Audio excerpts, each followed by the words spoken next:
If you've ever opened up your TikTok app or your YouTube app or even Instagram and you've seen this,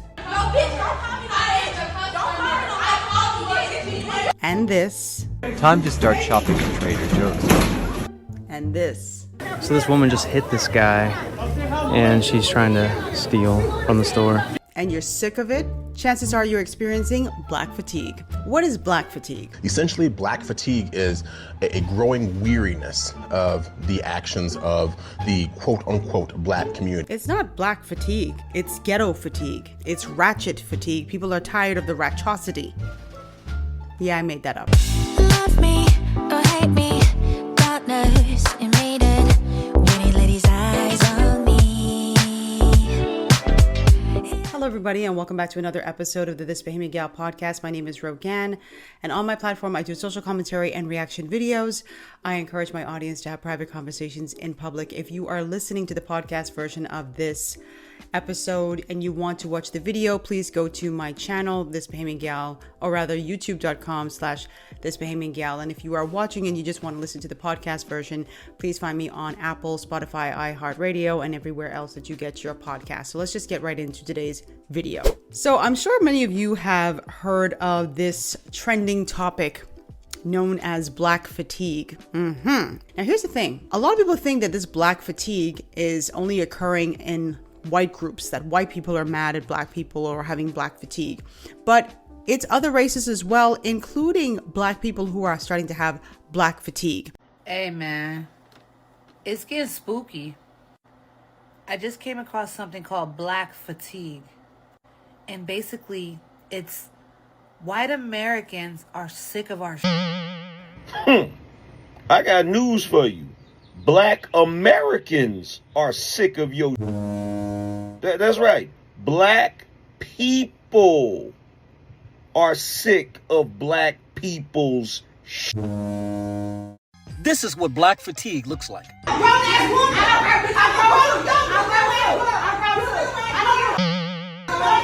just trying to get my sandwich, bro. This is why people are tired of black people. We can't even take y'all to Subway to order a sandwich without y'all arguing and trying to fight each other. Black people like to think that the world revolves around them.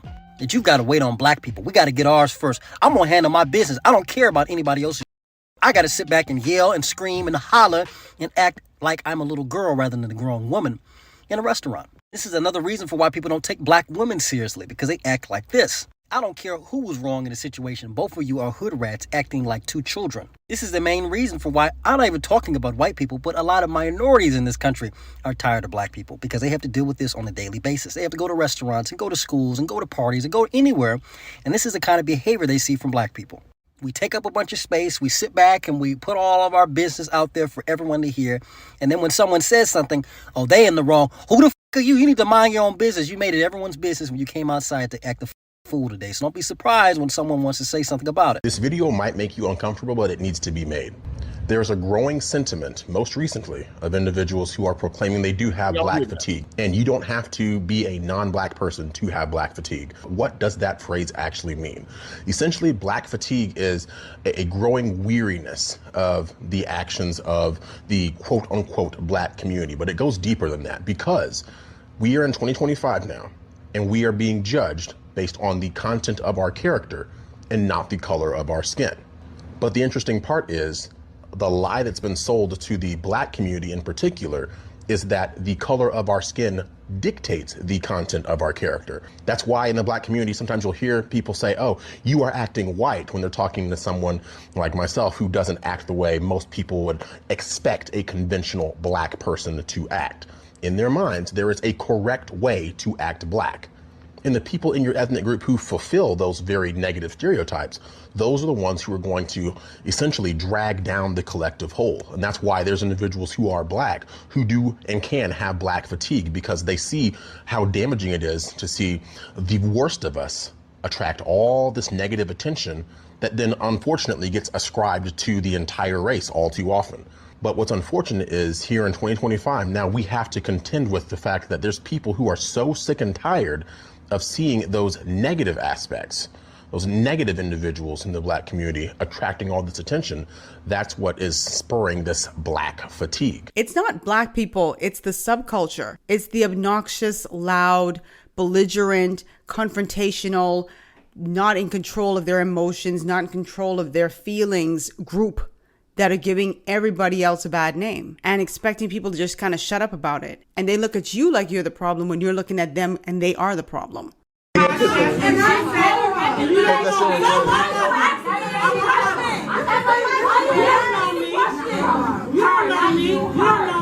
my daughter. That's my daughter. These both my daughters. All right, you gonna see. Call the cops. Go ahead. You go ahead. Your daughter out. Your daughter out. Your daughter out. I just suspect she probably The new. Yo, y'all funny as shit, bro. Hey, nah, you got the babies, baby. Hey, don't do that. You got the babies, yo. Y'all got the babies, babe. She needs to go. She needs to go. We feel like safe. Yeah, you can play that pussy shit all you want. I'm on this fucking line. Hey. We feel like safe. She has to go. Yeah, they funny as shit. This is unbecoming at Walmart. What I need my audience to understand is that not every black person acts like a donkey in public. I go into restaurants all the time. I go into fast food restaurants. I go into the mall, all kinds of stores. And there are black people in there who are civilized. They're decent. They're respectful. They're in to get their stuff and they get out. They don't cause a ruckus. It's the subculture. And what always has bothered me is that I find that the worst of black subculture is seen as something to aspire to. One of the things I often hear, and you know, for those of you who've been rocking with me for a while, and you know I do all types of content, but there was a period too where I was very critical of the black community and I was very outspoken about it. And I got a lot of hatred, mostly from African Americans. Let me be very clear with you, who would come and call me, you know, a coon and a sellout and an Uncle Tom and a Auntie Tom and all kinds of stupid names.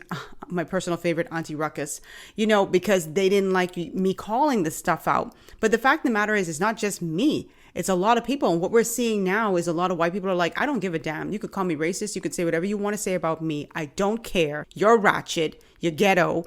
I don't support any of this stuff that you're doing. And I'm going to call you out on it. Yes, I am going to look at you like you're an idiot when you're standing in line arguing with the person who's fixing your food. Absolutely. I'm going to tell you to calm down.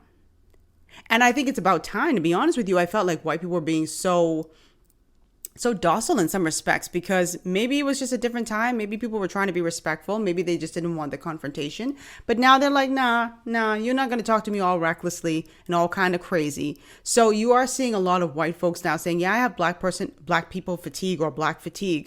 I cannot even begin to tell you how many times I go into Popeye's chicken with those delicious ghost pepper wings. I love those ghost pepper wings. And someone's standing there arguing with someone because they forgot a biscuit. They don't put the biscuit in anymore. You have to pay for anyway. My point is, you are just acting like a complete idiot in the line. For what? In the front of children, in the front of elderly people, in the front of other customers. They just don't care. So it's the ratchet crew. It's the ashamed of nothing, offended by everything crew. Everything and everyone is racist when they call them out for their bad behaviors. Why is it so bad to be civil and civilized in public? Why is it so bad to be respectful to the people who are serving you? I never understood how people can go into a fast food restaurant and think that they could just talk all sorts of just recklessly towards individuals who are working to serve them. It's service, not servitude. And I find that this happens especially in the black community, right? Whenever one black person acts a fool, or it could be two or three, then the whole race is labeled as that. When I could be standing in line quietly, just waiting to place my order, I could be saying thank you and being polite to the person who's serving me. But I get painted with that same broad stroke that person gets painted with. And it's embarrassing. And it always happening in Popeye's chicken. See, they don't have these problems at Popeye's salads. Like at some point, it's like, are you really just determined to be the stereotype? Another thing that people will come and say in the comment section is, oh, here goes these sellout black people coming with their respectability politics. Why is it a bad thing to be respectful and respectable in public? How is it respectability politics if I'm saying that someone should act appropriately in public? Like, why are you even screaming in a restaurant? If you came across my channel and all of a sudden I was just screaming and carrying on and cussing, and you had no context about who I am and what I'm about, what would you say about me? If you just switched your channel, or you just went on my channel, you just came across my channel, and I was cussing and carrying on, you'd never seen me before, what would you say about me? You'd make judgment calls about me too. So why is it taboo for someone to make judgment calls about someone who's acting like a complete donkey in public? I read online a few days ago, and I was thinking about doing this topic. And this guy, he's black. He says, nothing motivated me more to save for my house than living amongst people who acted like donkeys. These are my words, because he just went off. He wasn't cleaning it up. He was like, I would come home to my apartment building and you see a bunch of, his words, ninjas, use your imagination, standing outside smoking dope and cussing and carrying on, or playing their music in their car real loud. And he's like, can you imagine I'm coming home from a long day's work and then I have to deal with that? But he said that was the catalyst. That was the impetus for him to save his money to move out of that neighborhood. And that's what's happening. You have a lot of respectful and respectable black people who are like, I don't want to be around this. So it's not just white folks who are saying they have black fatigue, or as I put it, ratchet fatigue. It's a lot of black people as well. I don't think there's anything with wanting standards in public. I don't think there's anything wrong with being respectful in public. And sadly, you know, people will always say, well, the people who need to see these types of videos, they don't see it. They see it, you know, that some of them just don't care. And then while I'm having this conversation, right, because I do find that there are some people who are just running out. They're just quick to say, see, that's all black people. And it's not. There are black people who have white people fatigue. They have white fatigue. They're tired of going to their gyms and being asked by some woman, do you come to this gym? Can you prove that you come to this gym? They're sick and tired of walking around their neighborhoods and being asked, do you live around here? Where do you live? Because these people are policing them 24/7. Please move, ma'am. I can. Okay. Do you live here? I already answered that question. Excuse me. I'm sorry. The keypad is right there. I understand that, ma'am. You can film me. That's fine. I understand, ma'am, but you're blocking me. Into my building. Okay, and it's my building as well, so I need you to get out my way. Okay, what unit? I don't need to say that information. So excuse me, ma'am. I'm uncomfortable. Okay, you can be uncomfortable. That's your discretion. You're uncomfortable because you're you. I need you to move out my way, please. No. Ma'am, please stop touching me. I'm not touching you. You just was previously before. I'm not touching you at all. So I'm going to step in. I'm not touching you, and I'm not in any way doing anything outside of letting my dog go to the bathroom. Okay, and I live here and you're blocking the door. What unit? I don't need to tell you that. What unit do you live in? This man says he's been harassed repeatedly by white neighbors for fishing. This lake is supposedly for residents only. It's a private lake, so if you live in the neighborhood, all you have to Introduce yourself. Those are just 2 of 4 separate times in one day. I'm not bothering anybody. There's no loud music. There's no drinking. There's no smoking. Not littering. Before these went very viral, Anthony Gibson said he decided to start filming when 2 men came up to him after a similar thing happened before. They told him they'd been fishing at this pond for 7 years and had never been questioned, even though they didn't live there, and he does. But he says they were white, and in Gibson's many experiences, that part is impossible to ignore. It happens only to the black people. How do I know this? Because I had my white friend with me. They didn't bother him. I had my white friend with me twice, and they didn't bother him. Gibson says the police have been called on him multiple times. Once they found out he lived nearby, they left him to keep fishing. But even so, he's gotten more worried about his safety in this community and for others who look like him. Stop putting black people in danger by calling the police on something as simple as fishing. So they have their fatigue as well. And I think a lady who I found, if I can find her, I'll inject it inside of this video. As a matter of fact, let me find it and I'll just put it in. Now, I said I wasn't going to get into this conversation because y'all always say I bring race into everything. But since this Caucasian woman brought up race, I feel like it's only right that I hop in on the action. You feel me? So she said that she has black fatigue, as if we not tired of y'all. You don't think we tired of every time we go somewhere, y'all clutching y'all purse, y'all acting like y'all scared of us? You don't think we tired of y'all feeling like y'all big and bad and can just ask us like, prove to me that you live here, prove to me that you work here, prove to me that who the f are you that I need to prove any thing to you, you raggedy bitch? Y'all care more about animals than y'all care about us. Don't nobody, we tired of y'all too. We are tired of y'all. If y'all can give us our own little area of land where we can get the from around y'all, I guarantee you we will. And I guarantee you that the black community will flourish while y'all not gonna have shit. You wanna know why? Because y'all stole everything. Y'all stole everything y'all have. Talking about you got some black fatigue. We are tired of y'all too. We are tired. We are tired of the police taking our life. We tired of regular civilians thinking because they Caucasian they could just take our life. We are tired of y'all. Talking about y'all got fatigue. We got fatigue too, baby. We are tired. We damn near in a coma. Pretty much. I agree. Like I said, you have a lot of emotionally and mentally immature people who are giving everybody else a bad rap. And at the end of the day, I don't look at those individuals and say they are representative of me or the people who I know and associate with. They're just who they are. And you got your ratchets in every race. I've seen some ratchet white folks too in restaurants popping off and being real disrespectful. It happens everywhere. So please don't think for a second that it's just black folks. As a matter of fact, I've been in restaurants where black people were looking like, whew, there goes the neighborhood. At the end of the day, this behavior is not cute. It's not funny. It's not sexy. It's not attractive. It's ratchet. It's disgusting. It's vile. And it's offensive. And I know so many people who don't want to be around it, myself included. And for the individuals who are going to come, because they always do, and they're going to defend this type of behavior. Like, why y'all always policing someone's volume in public? Why do you always think people have to act a certain type of way? Act how you want to act, but don't be surprised when people don't want to be around it. Don't be surprised when people fight back. Don't be surprised when people call it out. Because nobody's going to stay on mute for you. The only people who are not offended by this ratchosity, people who are ratchet themselves, who think it's cute, who think it's perfectly acceptable. Nobody with any ounce of civility is going to think this is appropriate. I don't even know how we got to this point. I always say I don't know. I really don't. But I think social media plays a huge role in giving people an audience. And the more people who like that content, the more people try to show up and show out, you know? If you keep shining a spotlight on a fool is going to go to extremes. You have white people who are fighting back who are like, you can call me racist all you want. I really don't care. That's the danger when you call everybody racist. It's like, even when there are instances when somebody really is racist, people are just going to do a collective eye roll because they're going to be like, yeah, y'all call everybody racist. And that's why you got to reserve these things for the big guns when people are truly racist.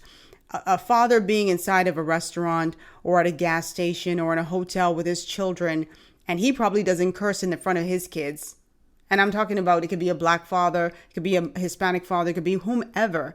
And he doesn't curse around his kids, and he sees a bunch of people walk in and they're acting a damn fool and cussing and carrying on. He's going to feel a certain type of way. I wouldn't want anybody around my kids cussing and carrying on like that. And here's another thing too to consider, like, white people get called racist and black people get called a whole bunch of names. They get called coons, and in my case, because I'm not American, tethers. And it makes me wonder, because, you know, you have a subsect of like black folks who love to say we're not a monolith. I think they just like saying that word. But when somebody acts differently or thinks differently, they're like, oh, who do you think you are? Questioning your blackness, as they've done many, many times towards me and other black people who don't like these behaviors. And I remember a time when Candace Owens was basically at the forefront of saying like, oh, I don't like this ratchetness. And, you know, we're acting too ghetto. And acting ghetto. Let me say this before I even continue about Candace Owens. You can be from the ghetto and not ghetto.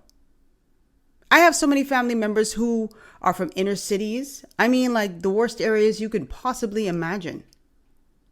And never had the mentality of the ghetto. Never. Ever.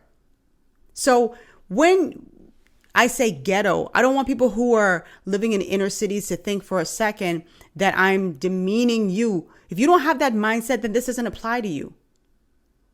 This don't apply to you. This is about people who have that toxic negative mindset. And that ain't you. Don't feel offended by it. Because where you are might be physical, like that's your physical location, but mentally you ain't there. You have a different mindset. But with Candace was calling a lot of this stuff out for years, and people berated her. Now, I think there were times when she went too far, where I was just like, ugh, that was harsh. But a lot of the things that she said was true too. And now you have a lot of black folks who are stepping up and saying, you know what, she had it right. Or I see where she was coming from. That's why I tell you, sometimes you have to expose yourself to different mindsets and different attitudes and different beliefs, and not be so quick to just shun it because you don't like how it sounds.